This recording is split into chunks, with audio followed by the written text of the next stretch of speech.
Halloween 4, The Return of Michael Myers, the novelization by Nicholas Grabowsky. Chapter 12. Twilight rose with the new moon and cast its dim light upon the first evening trick-or-treaters on their quest for the very things their mothers had always said would rot their teeth out. At times, one could see some of these very mothers accompanying their children out on the nighttime sidewalks, but for the most part, a majority of the children's overseers were fathers or big brothers and sisters. The tranquil silence of autumn gave way to an evening of festivity, a tradition the likes of which Haddonfield, along with the rest of the country, had seen year after anticipated year. Actually, however, no one really anticipated Halloween, at least not as much as most other holidays. Halloween just arrived. Sure, as the days grew closer to October 31st, the children grew more excited and the parents made ready the costumes, and the churches began to spread flyers about their fall festivals and hay rides. But it just seemed to come natural. Not like Christmas, surrounded by all the hustle and bustle of shopping and tree decorating and whatnot. Then again, Halloween, when it finally arrived, did have its own very unique magical properties, as do all holidays. Tonight was no exception to that magic. But sometimes that magic can be deadly.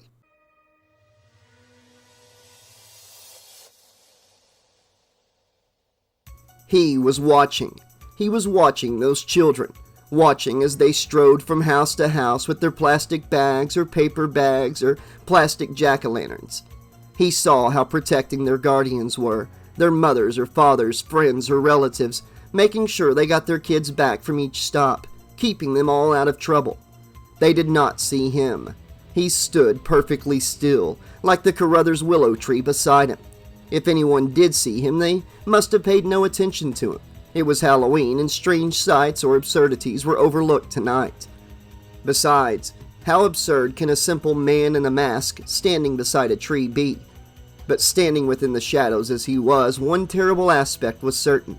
He could see them better than they could see him.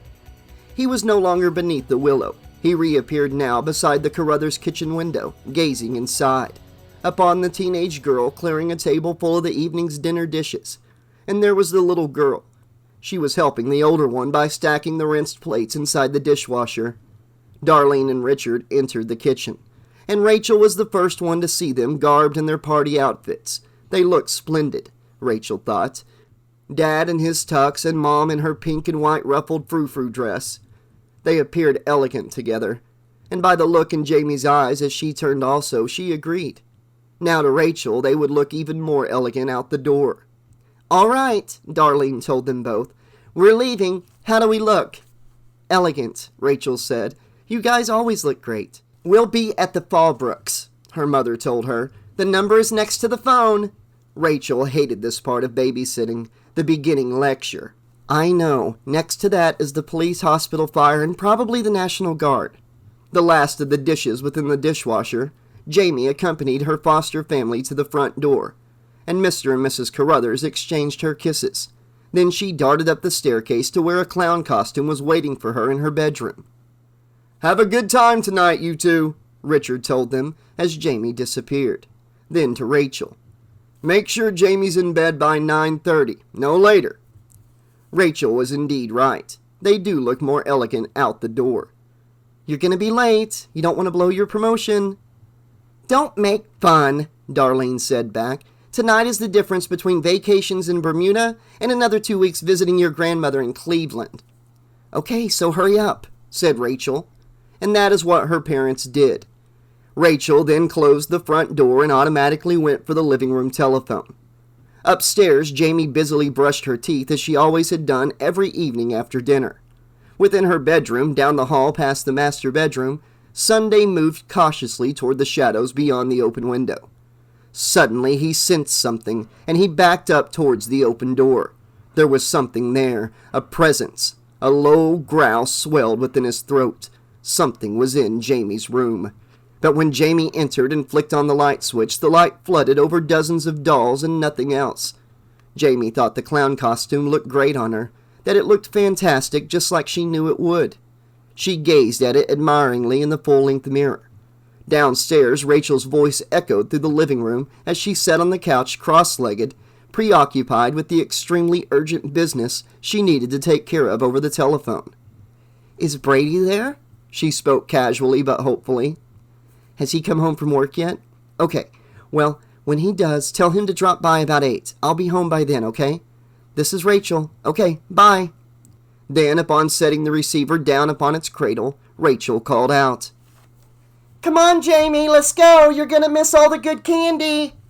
Jamie heard her calls. She set the mask over her face, gazed at it for a moment, smiling, realizing that she even looked way better than those stupid kids who made fun of her. Something distracted her, though. She turned towards the closet. Didn't she hear the door creak? Was that coming from her room? Where was Sunday? "Come on, kiddo!" echoed from downstairs. Never mind. She darted happily towards the voice of her foster sister. But the shape had been watching, even as she admired her costume, and, in a way, he admired it too. From within the shadowy depths of the closet, he gazed down upon the open box of memories. He lifted up pictures, photographs of days gone by, memories he shared unknowingly with the little girl and memories only he alone could summon. He saw the woman Laurie Strode, a teenager. He saw the little girl with her father posing with the barbecue in the background. And he saw himself in the ever-familiar clown costume, the one the little girl even now wore proudly. And he was standing next to his sister on that night so long ago yet so recent. That night was here again.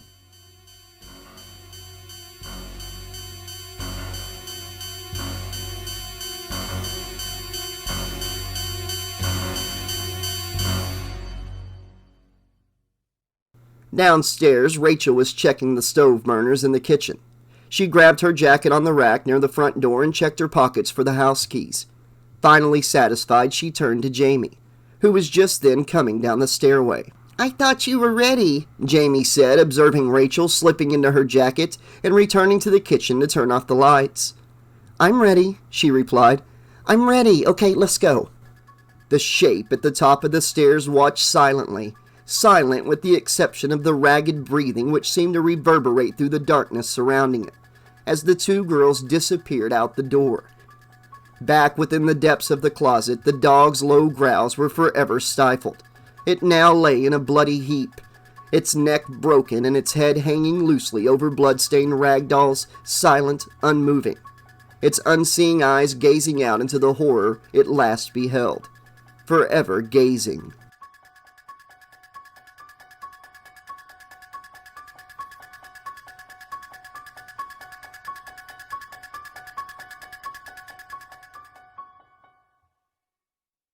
Chapter 13.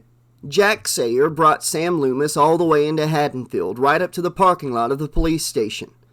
Throughout wilderness and farmland and miles of empty highway, the old vagabond reverend grew all the more curious of what was behind the doctor's desperation. It was the face of the apocalypse. Yep, that was what Loomis was searching for, and Sayer had paused many times from his sing-song anthems of old-time religion to toss out a few questions. There was much to talk about, or much not to, out on the endless open road.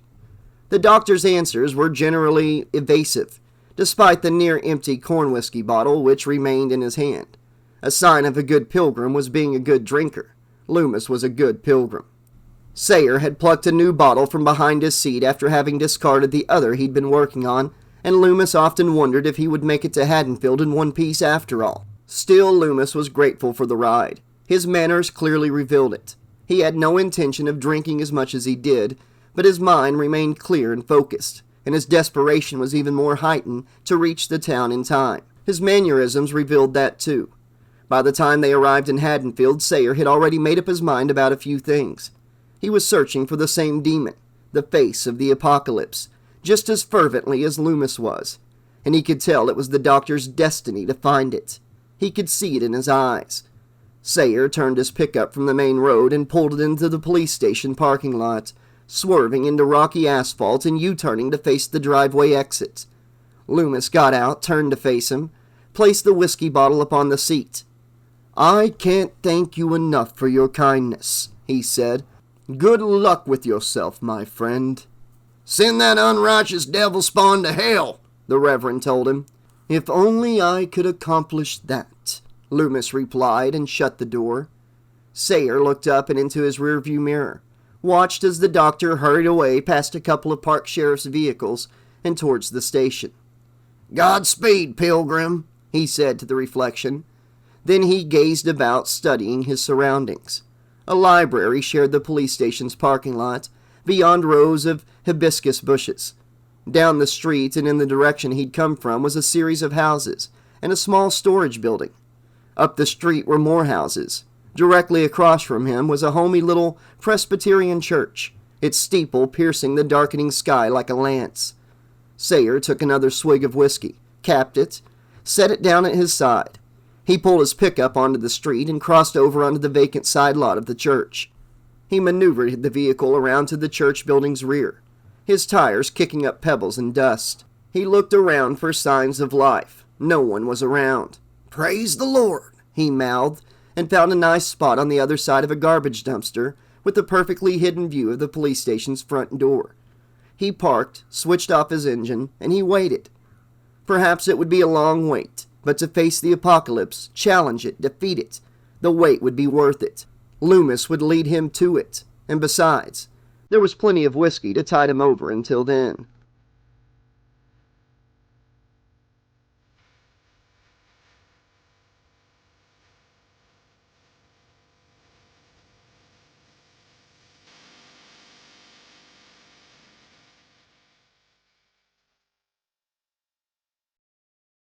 Chapter 14. The Haddonfield Sheriff's Department wasn't as large as it appeared to be on the outside. It was housed in a one-story beige building with a medium-sized parking lot assented with dozens of rows of junipers and a flower bed shared in part by the Haddonfield Public Library next door. There was no such thing as sophistication when it came to a small town like Haddonfield, and small towns have small police forces. Of course, if anything unusual occurred, other departments would be notified.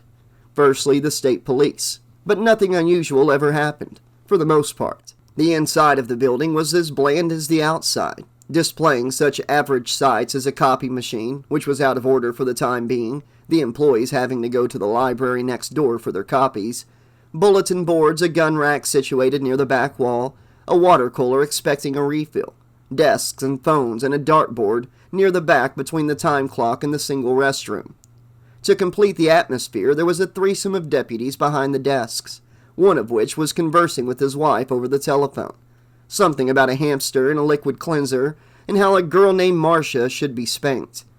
At the front desk, the deputy was occupying his own time by reading his favorite section from Reader's Digest, chuckling at the humorous anecdotes. Suddenly, his attentions were distracted by a man who stormed into the building through the front glass double doors.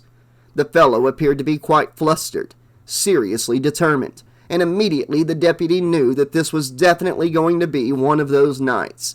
The balding man, wearing a dark overcoat and a dusty outfit beneath, marched directly up to his desk.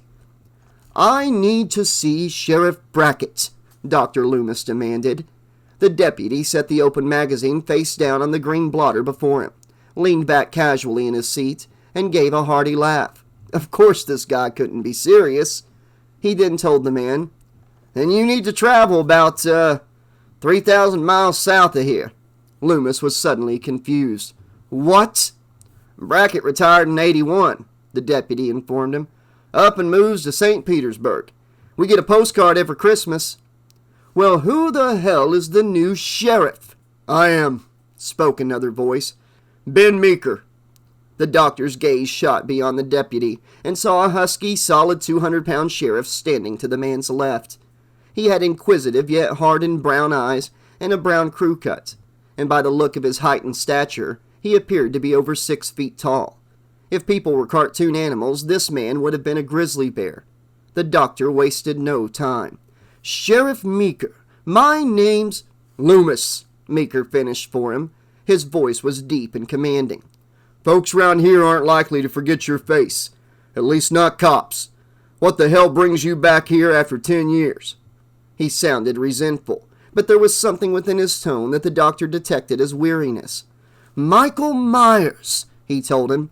"He's escaped Ridgemont. He's here in Haddonfield." "That's impossible," Meeker said. "He's supposed to be an invalid.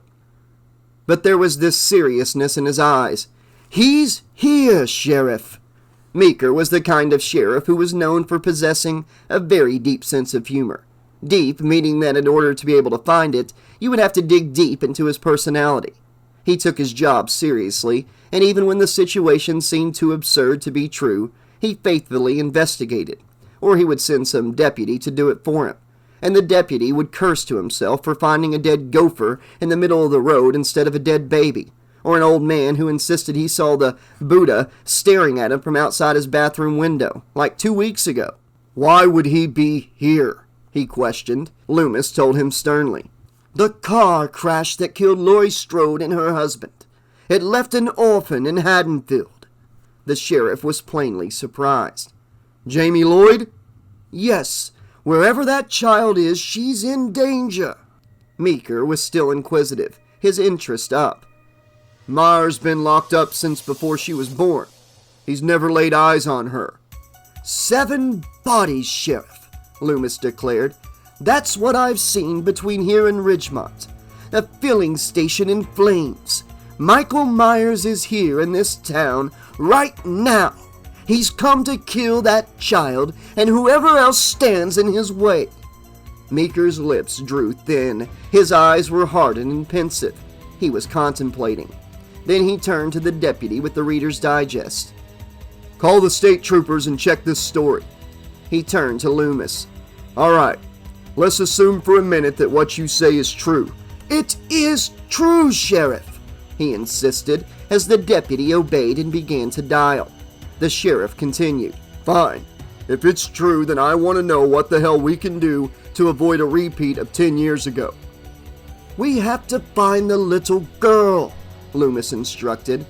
"Get her someplace safe, call the local television, tell them to get everyone off the streets and behind locked doors."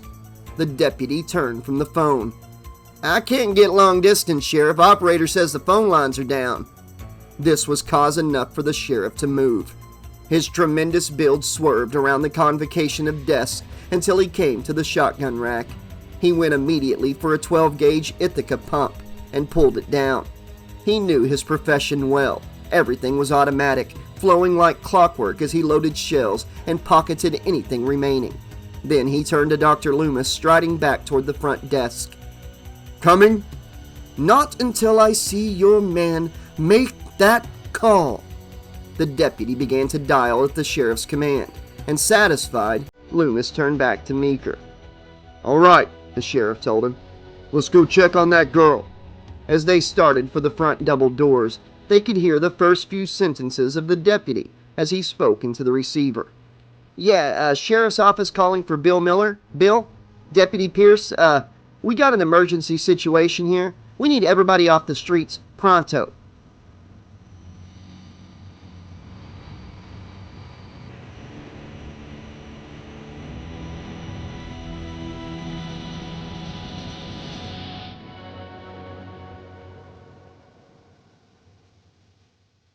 Chapter 15. Rachel swore to herself that she never had been as thoroughly excited about Halloween and trick-or-treating as Jamie was this very night. Nearly every single time she would visit the doorstep of some cheerful neighbor who would smile and say something sweet and dropped a few pieces of candy into her plastic bag, she would politely but hurriedly blurt out a thank you and be well on her way to the next house, half running. To Rachel, Halloween was fun. Not in a strict sense, but in a sort of sense that this night wasn't dull and ordinary. And of course, she enjoyed the fact that Jamie was truly happy, overjoyed even. "Wait for me," Rachel called out, refusing to run. "Jamie, wait!" But the little girl was too involved with the splendor of it all. Her little clown outfit sparkling dimly under the street lights, more and more small packages of chocolate and lemon drops and bubble gum waiting to fill her bag. "This is great, Rachel!" The next door revealed an overweight, t-shirted fellow who held a can of beer in one hand and a handful of candy in the other.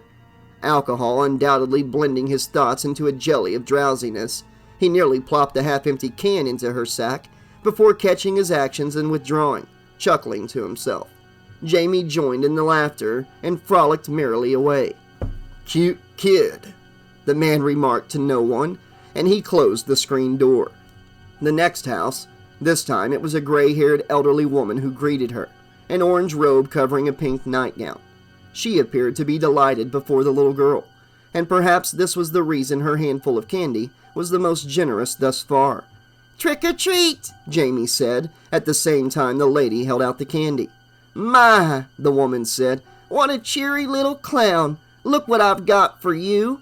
Jamie's eyes immediately lit up into a felicitous resplendence. "Thank you." "You're very welcome, honey." Jamie walked toward her foster sister, who was waiting on the sidewalk listening to the meager sizzling of the electric cables of the telephone poles above, her mind on the pleasantries of the remainder of the evening back at home, Jamie asleep and Brady downstairs with her. Jamie halted beside her for a moment, her fingers sifting through the bulk of her plastic jack-o'-lantern ghost bag. Rachel looked down at her. "Had enough?" "No way," Jamie said. She turned and Rachel followed her past a series of hedges en route to the next home. "Halloween is great. Can we stay out all night?" "Forget it, kiddo. We're home by 8 o'clock. As they came upon the next house, the last house on the corner past the hedges, they saw that the porch light was off. Rachel told her to ignore the house and that the family living there was either sick or out somewhere on vacation or at a party. In Haddonfield, most everyone participated in one way or another in this particular holiday, unlike other cities Rachel had heard about where churches had condemned the celebrations as being paganistic and therefore sinful to practice.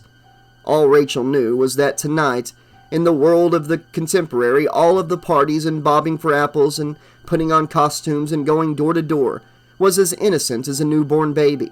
She had many fond memories of the custom from her childhood, and Jamie and every other little girl or boy would not be the least bit harmed with the same fond memories. Besides, wasn't Christmas origins paganistic too? Anyway, aside from what other people did or did not do on this night, Rachel knew that it was also a night for little quiet get-togethers in living rooms, dark living rooms, maybe even dark bedrooms, while certain parents were having a good time with their friends somewhere too. Rachel directed Jamie across the street to start on another block, and when Rachel looked down at her glow-in-the-dark Timex, she knew that this block would be the last.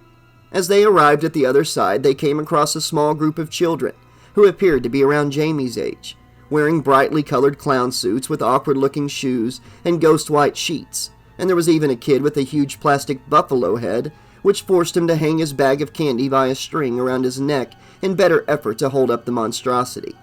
They looked like refugees from a Saturday morning cartoon nobody wanted to watch. The one with the stupid floppy shoes, the clown with the stripes, as if posing as an escaped convict from the circus, went up to Jamie. "Wow," Kyle said to her. "that clown costume's really cool."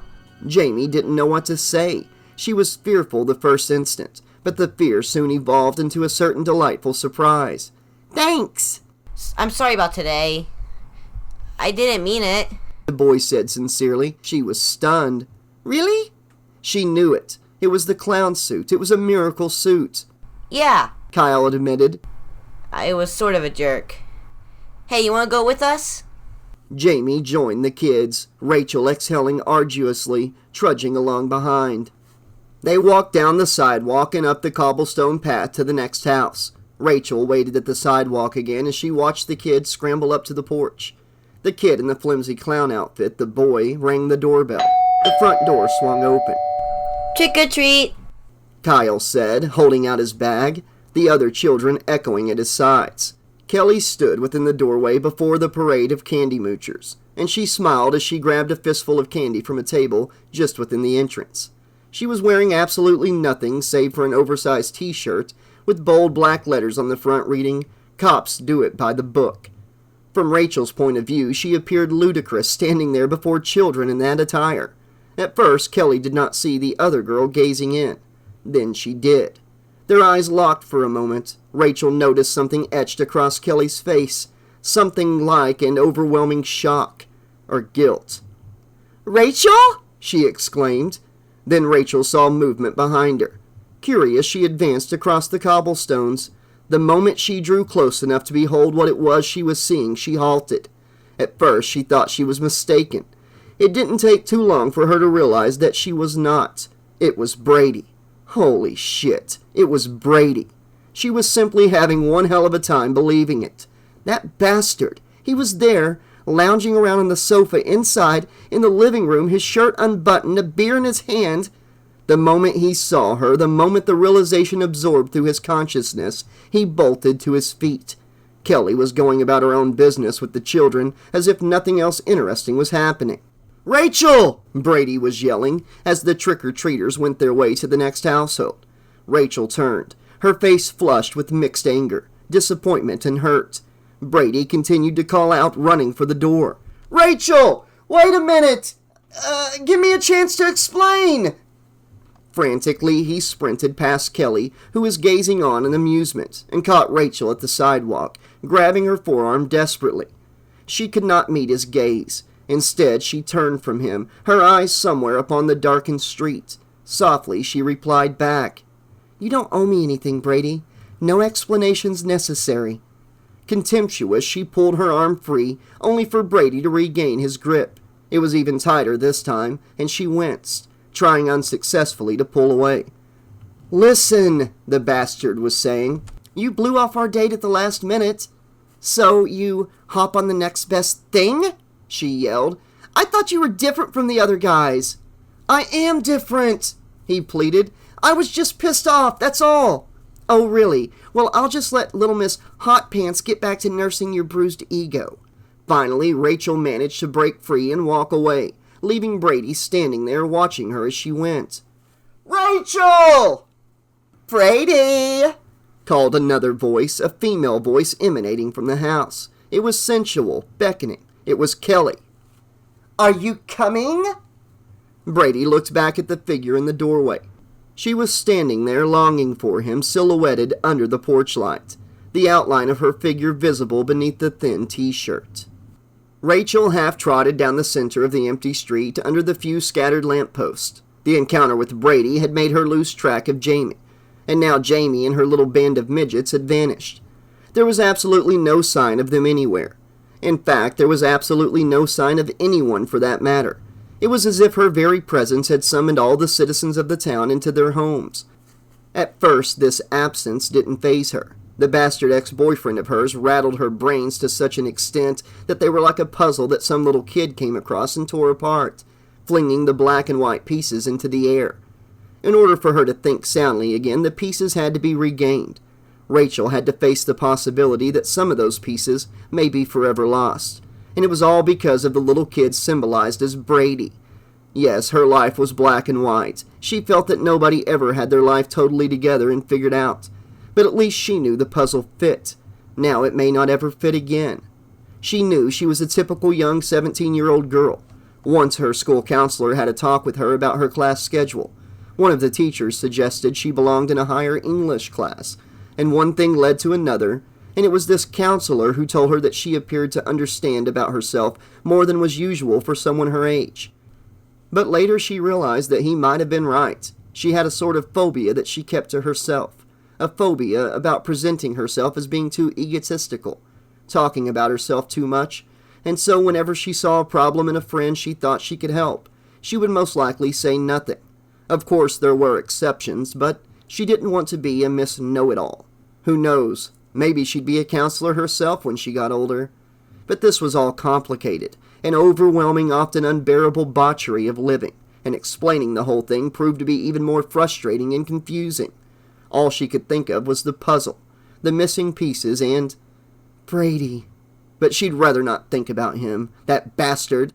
He was such a typical guy, and she had him figured out to be something else. Perhaps her counselor was wrong. Maybe she was just lucky when it came to understanding people. Then again, she wasn't perfect. I mustn't dwell on this, she told herself. I must not let something like this get me on. I have to show him that I'm not jealous anymore, that I could just as easily drop him and go on to someone else and not think twice about it. I must. She realized she was dwelling on the subject too much now. She had to concentrate on her most current problem. She had lost Jamie. Well, not lost. Wasn't that putting things a bit drastically? Actually, though, there was no other word she could think of to replace it. Yes, Jamie was lost. Jamie was... "Jamie!" she called. There was nothing. Not a sound around her save for the rustling of maple leaves around her feet and down the street and sidewalks. The gentle swaying of the trees in the wind, the shutters at the windows of nearby houses, to the left and to the right. "Jamie!"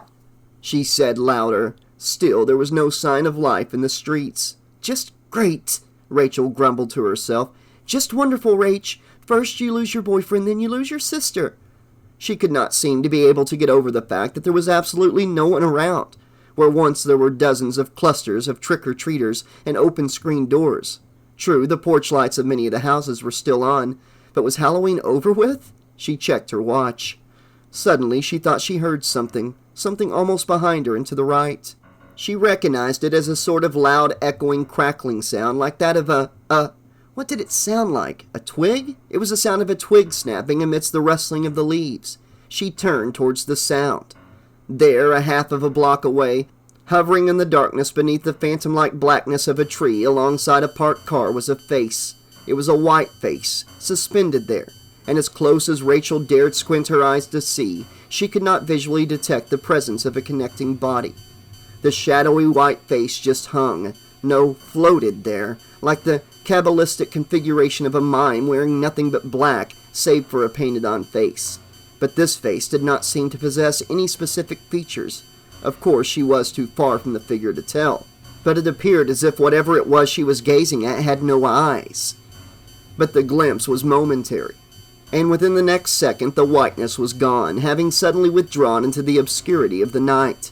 She stood there, profoundly startled, looking fearfully into the space where the thing, whatever it was, had been, or she thought it had been. It didn't take her very long at all to realize that the streets were empty, so totally empty, and she was a girl alone in the center of a lonely street.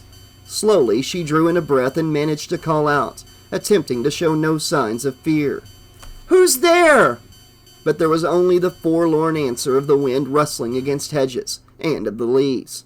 Her frustration with the recent past had now switched dramatically to fear of the present. Nonetheless, she knew she had to find Jamie, had to find anybody, even if it was Brady, just to feel safe again. She advanced a step, then her pace quickened down the street once more, until the dark figure appeared abruptly in front of her. She halted.